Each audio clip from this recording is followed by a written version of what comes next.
You are, where you're calling from, and yeah, what's having you join today? Hey Karen, nice to be here. Yeah, I am a local Oakland-based therapist, and I work with adults and I work with kids. I definitely have a lot of experience working with kids, but I don't quite have as much experience working with parents working with kids. Mm, hmm hmm And yeah, it's been something I've been like, yeah, maybe some more training. So I saw this and I was like, yeah, this could be like a good tool slash exploratory thing for me. So Cool. And we provide mental health services for lots of young kids Huh? and teens and adults. Amazing. And is it in home, or is it is it more like community mental health, or how do you support that? How do you work with them? We have offices in all four locations, so we do a lot of in person.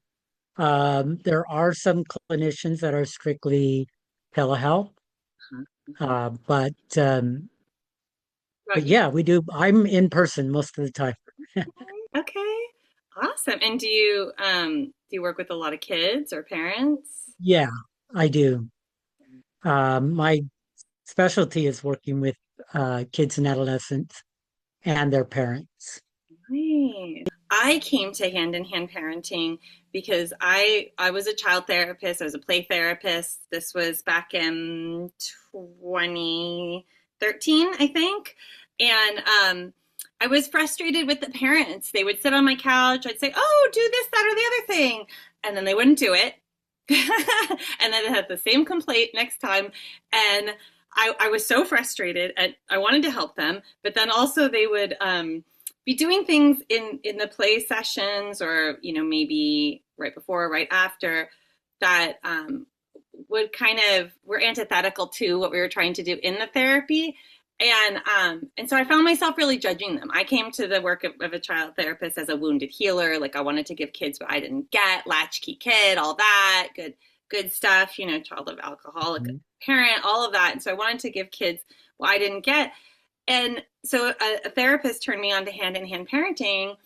And she's like, "Oh, it's attachment based. It's like Winnicott. It's, all the good stuff. It's Peter Levine, like all the good stuff, but also really down to earth." And it just completely transformed the way that I work with parents, in certain aspects about the way that I do play therapy, that got infused in, and Mhm. got me a wait list too. And anyone who I teach this approach to, two things they usually say they walk away with. One, either and. I now know how to deal with a tantrum without getting overwhelmed. A tantruming kid in my office. I now know what to do.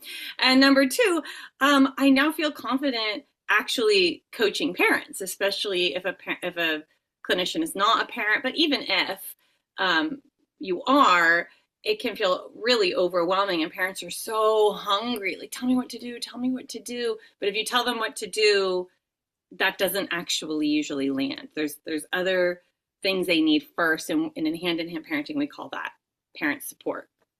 If this is an info session for both the course that supports professionals, of which you two currently joining are, as well as the parent groups. Awesome. Okay, this is me playing with my son about a year ago, doing a little special time, which is one of the hand in hand tools akin to child centered play therapy. And my name is Karen Wolf. I'm the founder of SF Bay Play Therapy Family Counseling Center. We focus on play therapy and parenting support, San Francisco, Oakland, Orinda, and online. And what I want you guys to get out of today is to be able to feel the work as well as get your questions answered. So that's my hope. There we go. You already know this, but why this work matters and what drew me to this is parents are overwhelmed. There's more pressure than ever, less support than ever, and families are just stretched to their limits. So parents really need support. Kids are dysregulated, and their behaviors, as child therapists we know, escalate when they don't have the tools to process their emotions safely. Traditional strategies tend to fall short with most kids, but especially if there's a child who's highly sensitive, who's neurodivergent, or just deeply feeling that the punishments, rewards, logic just escalates power struggles. And these tools give parents and professionals something that can be done that's based on connection and actually works. So the core reframe in hand-in-hand parenting is behavior is communication. Every challenging behavior for a child and for a parent is them trying to reach out, not them acting out. And that's a hard reframe a lot of times, but if we can come back to that again and again, then it allows us to address the reason why the behavior is happening. And in hand-in-hand parenting, our understanding is that it happens because there's disconnection. When we feel disconnected from ourselves, when we feel disconnected from each other, when we don't feel safe, especially for children, when they don't feel their parents' attention, behavior goes off track. It goes off, we call it off-track behavior. So it's not defiance, manipulation, or character flaw, again, for kids or for parents. It's that they're lacking connection. And when we see that, then our role shifts from fixing to connecting. And in that connecting, each of the hand-in-hand tools really teaches us how to connect in a way that's going to bring more harmony to children and to families and to support parents. So that's what we're going to be focusing on today. So just starting with right now, just noticing, take a moment and connect with yourself. We have to start with ourselves. So you can close your eyes if that feels good.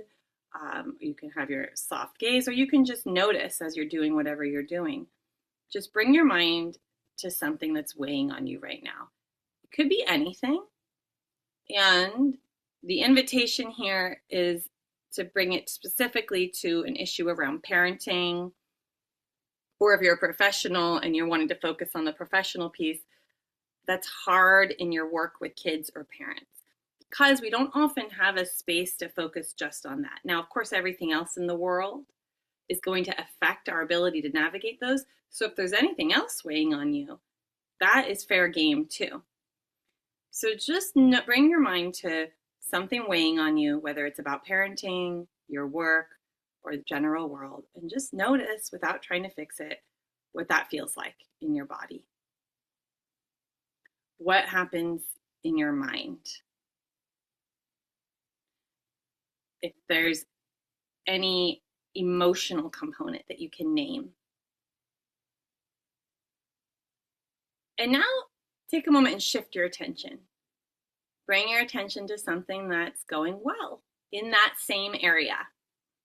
So if you chose a world issue, one little thing that's going well in the world. If you chose parenting, one little thing that's going well in your parenting. If you chose your work with parents or kids, one little thing that's going well there. Just notice, however small, could be super tiny.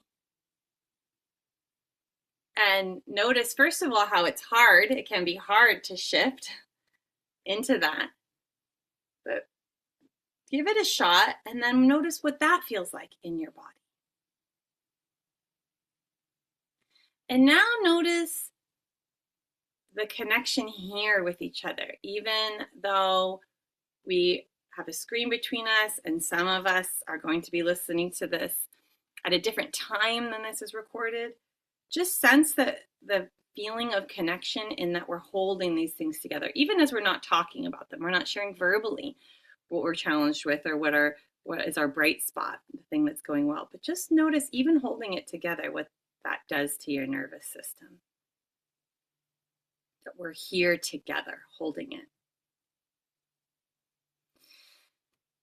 And that is the foundation. You can stay in this space and keep noticing or have your eyes open, completely up to you. But that's really the foundation, is that when we can connect to what's hard, and we can connect to what's going well, in particular around the work of caregiving children, and we share it with others, it it can completely change our ability to navigate problems. Do either of you want to share what you noticed, what you discovered in holding the heavy thing, putting your attention on the bright spot, and then noticing the connection? Yeah, Sure, I can share. I was focusing at first on parents that are really resistant to changing sort of their way of parenting in a more positive way. In particular, I have a family that's super busy. Like the parents are super busy all the time, and the kids are constantly dysregulated and vying for attention. And what they get back from the parents is, you're just making my day worse. Mhm. So what I felt was typically in my shoulders when I'm feeling stressed out, that I was holding it here and there was a little anticipation in my stomach. Mm. Like, okay, when are they gonna get it? You know? Um, and so that's what I was feeling. But then when um, I shifted to the overall sort of broad definition of the work that I do Mm. and the success I have with some of the parents. And so that actually shifted and made me feel a little bit lighter, like a breath in and the holding part where you're just about to breathe out, but you're just kind of floating Oh, between breaths. That's what it felt like in my system. wow, such beautiful awareness and description of the difference from that kind of collapse to the. Yeah. And did you notice anything when you noticed holding both of those in connection with others? Did that shift anything? Yeah. It actually brought my attention to myself not being alone in this.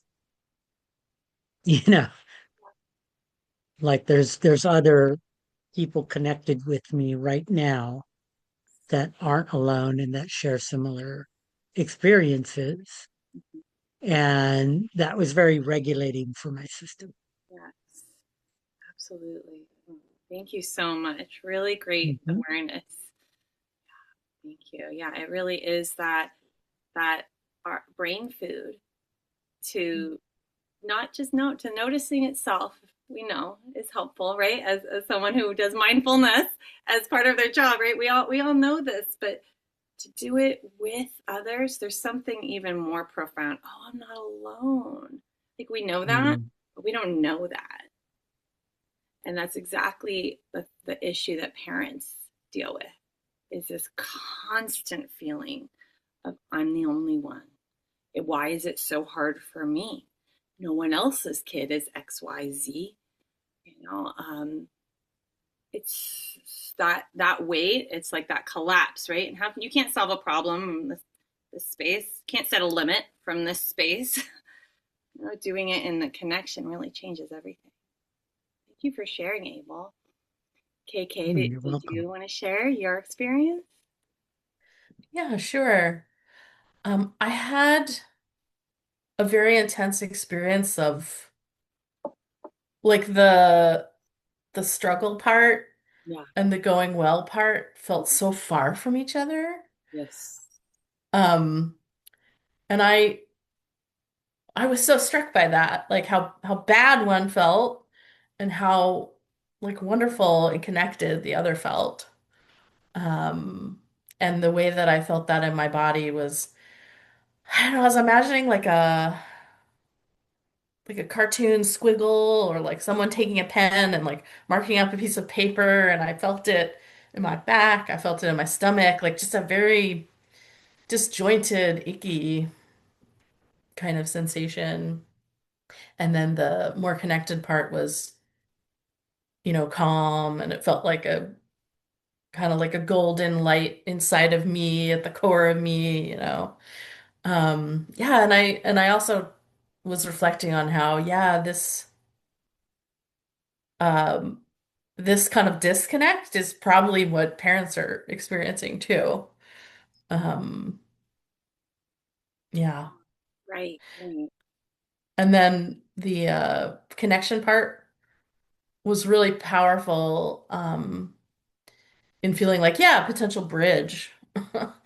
Um, and also just, I guess I had a instinct of like, yeah, these parts really need to be integrated, I think. right, Or there would be so much good that could come out if I could figure out how to integrate that struggling part of me and that more like centered part of me. right, right. Yeah, and even that, it sounds like having the holding it in connection with others, even had you have that thought of, oh, maybe, maybe these don't have to be so far apart. Yeah. Right. And even the initial noticing, there'll be times when I start my parent collaterals and with what's going well. That's how we start hand in hand parenting always. What's Hmm. going well? With the conscious awareness that that is sometimes a very hard question to answer. Um, and before hand in hand, I would just, that's that what you described, Abel. I can so relate to that feeling of like, oh, where will you get it? I'm seeing so much progress in their therapy. Why are you saying that? You can't think of one thing that's good. But understanding now that it is, they do feel so far apart and they are hard to grab onto. And when we're just doing it, the hard stuff, especially alone, we need to get it out with someone else, Hmm. right? It's an attempt at connection. It's an attempt at connection. And in hand parenting, we realize that, and then we use that natural impulse that humans have to try to get the bad stuff out as a way, in an attempt to get back to um, a sense of co-regulation, um, to lean in. It's like, oh, they're actually using me as a listener. How smart of them! How smart, right? And yet, as therapists, as the holders, we're and because the parents are holding the kids, they need someone to. Oh my gosh, this was so hard. Oh, don't you just want to throw them out the window when this happens? And yes, yes. And then we need to also go to, oh my God, this parent session was so hard. Oh, it just, why can't they get it? We need to, that's just how it is to be human, right? We need that connection. And neuroscience shows this now too, that we are regulated in connection. We say there's no such thing as an individual human brain. We're always tracking what's going on with the others here, and where, even if I'm alone reading, where am I alone in the house? Do I feel safe? Where do I internally feel safe? There's no, in terms of my like internal family system, there's no such thing as an individual human brain. We're always vibing and connecting, and that's the job of the limbic system. It's a part of the brain. So, okay, so I'm going to come back to my little presentation here. So that's just a noticing exercise that when connection comes first, it can build safety. When connection with parents, when we can offer that, it builds safety, it allows for regulation, and then regulation is what enables change because we're thinking with our whole brain. And when we can offer parents that, they can then offer that to their children. The connection to build the safety, to express what's hard about being a kid, that safety allowing for regulation, and then to be able to have something go different. This is why connection has to come first. And listening, partnership listening, when we're listening to one another, we call all the hand-in-hand tools listening tools. And the hand-in-hand book, there's a lot of little things written about hand-in-hand, but there's one book about all of the tools, and it's called Listen. That's the title of it. Because when we get listened, when caregivers get listened to about what is hard in parenting or what's beautiful, we also parents don't get the opportunity to share the really sweet and beautiful moments. They're so fleeting, and the hard moments feel so much harder that we don't get to savor them or grab onto them. Like Kristen Neff in her self-compassion work, she talks about like savoring the good things, and so when parents get listened to about what's hard and not feel alone in it, and also what's good, then it changes everything.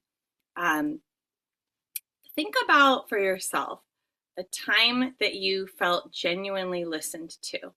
And maybe it's with your therapist, or maybe it's with a friend, or maybe if you're a parent, another parent. But when you were upset about something, and you were given no advice, no agenda. You were being thought well of. They weren't thinking, "Ooh, what's wrong with you that you think that?" They're respecting you and just listening with full attention. It's profoundly healing, And parents almost never get this, in part because they're triggering each other, basically. So the challenging parts about parenting, there's no airtime for them. And so if there is a little bit of airtime, one person shares and another person, what's hard about parenting for them gets brought up. Oh yeah, me too. And there can be benefit in that. There can be connection and solidarity, a little bit of a feeling of not alone, except for there's often a little bit of cutting off, or a little bit of, oh, have you tried OT? Or some in good intention, good, well-meaning advice. But then the person doesn't actually get into, is this normal to feel this way? I really just sometimes, I know it's not true, but I sometimes just feel like I'm the only one that struggles day in, day out to get my kid to bed. I don't know, I just feel like so alone in it. And, do you ever, what is that? It's just so hard. And to really just get it all out, that changes everything. It's very deeply transformative. And so we're going to try it here. This is the first tool I'm going to teach you. I'll not teach you, but I'll go into all the 5 tools are. But the first listening tool is called listening partnerships. And in hand-in-hand parenting, when we teach professionals how to do this work, we learn through doing. We are, it's a brain gym. We're exercising our limbic system, our emotional regulation system, so that we can then be that regulated nervous system for a parent, truly regulated, not pushing it down. But we teach by learning, and so we're going to start, and this, I will pause the recording for this part. So this is more of an external. You're still internal in the sense of noticing what you're feeling, what's coming up in you, but you're getting to share verbally with someone else. We'll just do 2 minutes each, and I'll go first as a way to model. I'll explain it, and then I'll undo the share so we can see each other. We're just going to get 2 full minutes each, which, believe it or not, is a long time. Most parents have never been listened to for a full 2 minutes, and then I give them the 2 minutes I give them 2 minutes in a listening support group. And I don't think I could fill a whole 2 minutes. And then the 2 minute timer goes off, and they're like, "Oh, I was just getting started." But there's a safety that gets built around, like, I get to take up space too. And this is like when you're being listened to, the invitation for the speaker when you're speaking is to really let it all out, because your listeners are going to be thinking, that person is good. Everyone they're talking about is good. And I'm good. I'm a good listener. They're figuring it out. They're working out their feelings. And the invitation is to let it out. If laughter comes, go with that, because that's one of the ways that the brain releases stuck emotion is laughter. If tears come, go with that. Cortisol is in tears of sadness. Tears with different emotions have different chemical composition, and the stress hormone cortisol, when we're upset and crying, is in those tears. It's like it's literally like the irrigation system of our body, washing out. So follow it, follow the feeling. If anger and rage comes up, feel that. Push on something, stomp, yell, swear. I swear a lot in my listening partnerships, heads up. You don't have to, because you're letting all the things out so that they're not going to come out on the wrong people and the wrong time. I'm going to get a chance to, you in your listening partnerships, you get a chance to say the things that you couldn't say in childhood or in that session or to your kid or to that other parent, to see what's in there. What is in there that we're not getting listened on or feeling that we're good. So we're going to get a chance to do this right now. We'll get 2 minutes each. And again, I'll model first. And when we do this, let me see if, oh no, that's, so there's 3, oh, here they are. The 3 simple rules. You're just listening. You can give little, you don't have to just be totally silent. You can say yeah, or laugh with them, be human, but you're not asking questions. You're not giving advice. And you're just listening with warmth and respect. And then we don't refer back. That's the other thing, meaning if you're willing, and you don't have to take a turn, but if you're willing, when it's your turn, then we don't refer back to it. Even in our turn, maybe you say something about something that might trigger me. I don't know, like the state of politics, but I'm not going to say, oh, like you said, or my kid refusing to go to school, or not brushing their teeth, anything, you're not going to say, oh, just like your kid. Oh my gosh. No, you just talk about your thing. If it triggers something in you and you need to get listening on that, do it. But we want to keep it real safe in that way. 12-step, they call that no crosstalk. I was just gonna say that. I had a therapist in my not this last group, but the one before that, and she did a lot of 12-step, and she's like, oh yeah, it's just like meeting. She's like, except for you're looking one-on-one. I love that you said that. Notice how powerful that was. So that's just one of the tools. So in Hand, we teach 5 tools. That QR code is a video of real stories. It's a video of me sharing real stories of how I've used each of the 5 hand-in-hand tools in my parenting and in my therapy practice. It's a free video, so feel free to click that. But we start with listening partnerships, and then we layer in. And in the 8-week hand-in-hand parenting course for professionals, each week we focus on one, and then we layer it on, and you practice every week. You practice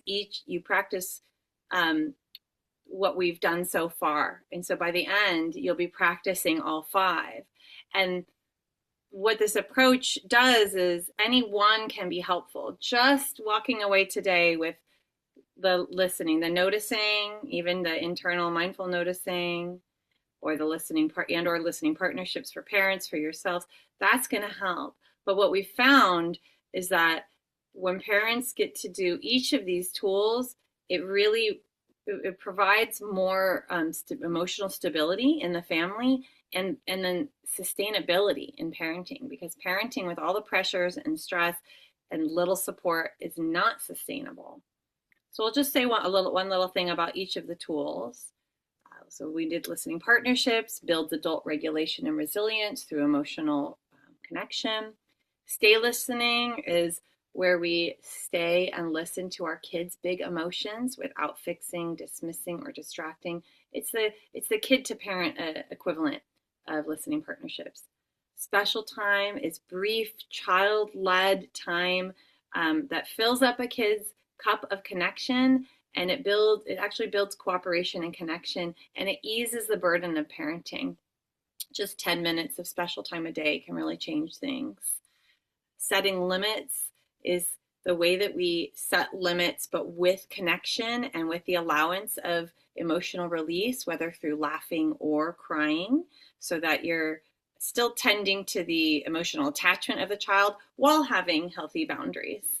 And then play listening is where we use laughter and play to release tension and work through difficult feelings together. It's often physical play, like pillow fights, and that sort of thing. I'll give a quick example of each of them, or of a couple of them. So my 4-year-old is very much a boundary pusher. I think it's like part of his personality and part of his age.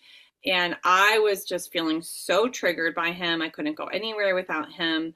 Literally, I'd say, here's the line, like we're at a brewery, like here's the line, and he'd put his foot just over the line, and I was like, I want to murder you, but I can't. And I also don't want to, but and it was just constant, and at school too, he was doing it, and so I was so frazzled, I couldn't hold the limit and then listen to his feelings. I was doing that thing where it was like, just stop, that's the limit, no, stop, you need to stay here, or it's very ineffective and it's very stressful. And so I wasn't able to hold the limit and listen to his feelings because I was so stressed. So I got a lot of listening time about how I have a video actually just about this anecdote. It's maybe like an 8-minute video on my Instagram about like to just really letting it out of how frustrating it has been, how lonely it feels, how I feel like he's the only one, and really crying and getting angry, very passionate in my listening partnerships. I did this for a couple days, and then I was able to go in and set a limit I prepared. I was like, okay, I'm going to set the limit that I can't do this thing you're not allowed to do at school, on the playground. I'm going to make sure I do it, and then listen to his feelings. And so I set myself up to say no. And then he had a huge tantrum, like textbook, running away, crying. And then there was a moment and I was able to just I can't let you do that.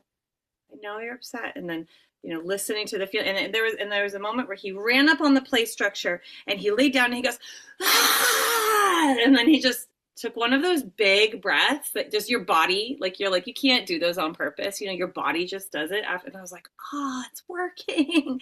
Nervous system getting back to regulation. And then, and then he was better behaved for a while, Then there's more projects that come.